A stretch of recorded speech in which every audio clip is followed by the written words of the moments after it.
The guy kept complaining about pain in his shoulders. The boss noticed right away. どうしました？俺、一生店長についていくんで。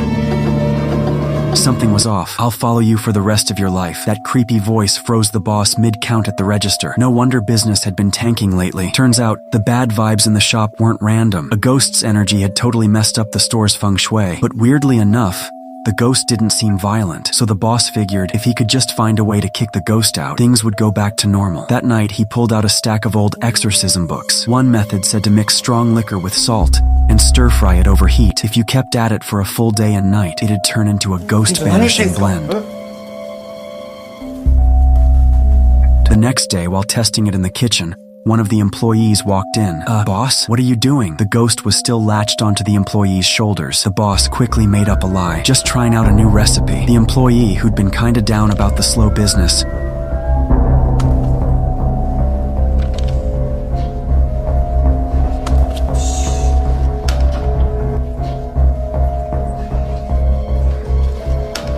perked up and headed straight to open the doors for customers. The boss grabbed a handful of the salted mix, ready to secretly sprinkle it on the employee's back. But the boss turned around and nearly fainted. In the corner of the room stood the other half of the ghost. The top half had already been haunting the place, and now the legs had shown up too. That was it. The boss lost it. He threw the sacred salt right at the upper half of the ghost, again and again. Then he froze, eyes locked on the ghost still clinging to his employee. "Please let this work." A few seconds later, poof, the top half disappeared. The employee had no clue what was going on, but he instantly felt lighter. No more shoulder pain. He was happy, so he didn't bother asking questions. Now that the salt trick had worked, the boss turned and threw it at the lower half too. Little by little, the legs began to vanish. The employee was completely confused, but the boss didn't want to scare him, so he said nothing. Business finally bounced back, but that night, after closing up, the boss felt a familiar pain in his shoulder. He figured he'd just overworked himself and brushed it off. But lying in bed, he couldn't shake the feeling that someone or something was watching him. He slowly turned to look at the corner. His eyes flew open. Then nothing, just a dream. He exhaled in relief, but then glanced at the mirror. His blood ran cold. The ghost hadn't been exorcised. She just switched victims. Now she was attached to him. He panicked and rushed to the kitchen,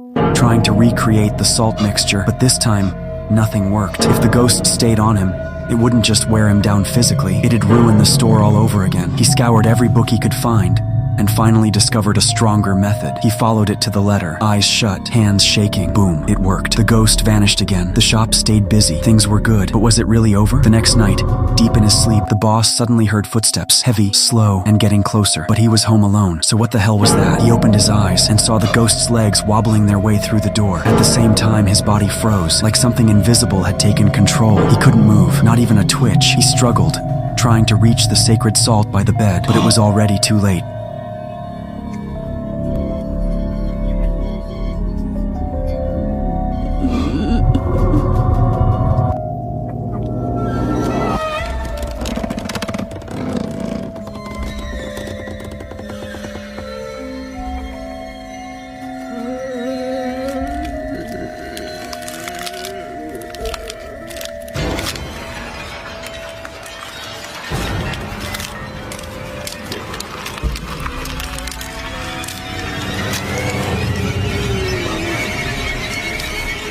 In the end, the boss lost his life, trying to save someone else. So take this as a warning. Never mess with other people's fate. Once you get involved, there's no turning back. That's it for today's story. See you next time. If you're not too scared to come back.